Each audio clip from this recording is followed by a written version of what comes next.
فتح بیت المقدس کے موقع پر اس بات کا کوئی ثبوت نہیں ہے کہ حضرت عمر رضی اللہ عنہ نے مسجد اقصیٰ میں نماز ادا کی۔ کیا یہ ثبوت کافی نہیں ہے کہ اس وقت بیت المقدس میں اقصیٰ نام کی کوئی مسجد نہیں تھی، بلکہ کوئی مسجد تھی ہی نہیں؟ آپ نے کسی مسجد میں نماز ادا کی ہی نہیں۔ کوئی مسجد یا مسجد اقصیٰ اگر ہوتی تو آپ وہاں نماز ادا کر لیتے۔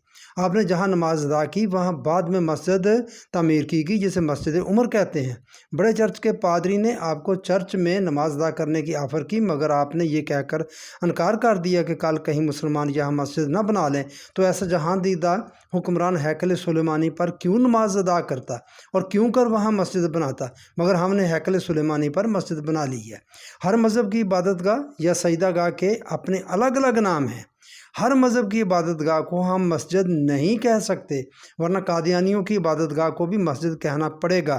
سجدہ گاہ کے نام کے لحاظ سے مسجد صرف اسلام سے خاص ہے، اسلام کا شعار ہے۔